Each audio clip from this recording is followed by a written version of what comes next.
Qu'est-ce que vous recherchez dans l'acte de photographier? La photographie, au départ, se veut être un document, mais aujourd'hui, ce que je recherche davantage, c'est d'utiliser cet outil pour m'exprimer, donc je ne cherche absolument plus l'objectivité. Alors, dans ma façon de procéder, depuis maintenant bientôt 20 ans, j'utilise pour mes prises de vue systématiquement un trépied. Le trépied est devenu indissociable maintenant du boîtier. Et le gros avantage du trépied, c'est qu'il me permet de me poser. L'avantage du trépied, c'est qu'il me pose en photographe, il m'authentifie. Et donc, il n'y a plus d'ambiguïté sur ce que je vais faire. Je ne vais plus surprendre les gens. Et en plus, pour moi, c'est une situation quasiment de méditation.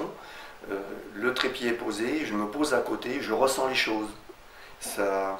Je suis donc aux antipodes de la photo volée. Il m'est arrivé en Chine notamment de réaliser des clichés absolument fantastiques, que je trouve fantastiques, pleins de naturel. Non pas que je sois devenu transparent, mais j'ai été admis et reconnu. Et donc du coup, les gens qui n'avaient pas envie d'être photographiés ont largement le temps de se manifester ou de quitter le champ. Voilà. Et donc, il s'est mis en quelque sorte la vie s'est mise en scène devant mon appareil photo. Et je trouve ça absolument fabuleux. Ensuite, je dirais que la photographie pour moi, la prise de vue en tout cas, c'est le point de départ d'une rencontre. Quand je photographie quelqu'un, la rencontre dure toujours beaucoup plus longtemps que le temps de prise de vue. Le temps de prise de vue, quand on a réussi à percevoir la personne, on cible très très bien comment photographier cette personne.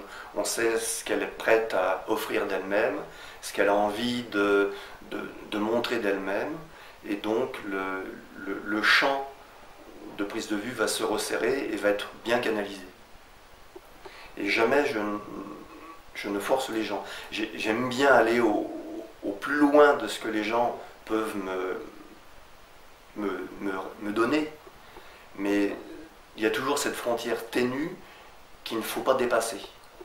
Et jusqu'à présent, j'ai eu la chance de ne jamais essuyer de refus. Voilà. J'espère continuer dans cette ligne-là.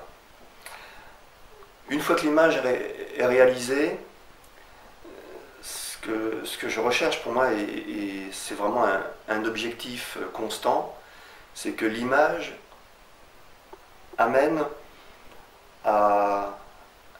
génère de l'émotion. Ça se voit quand les gens regardent mes images, que les personnes ne savent pas que j'en suis l'auteur, comme dans des expositions. Ça arrive quelquefois,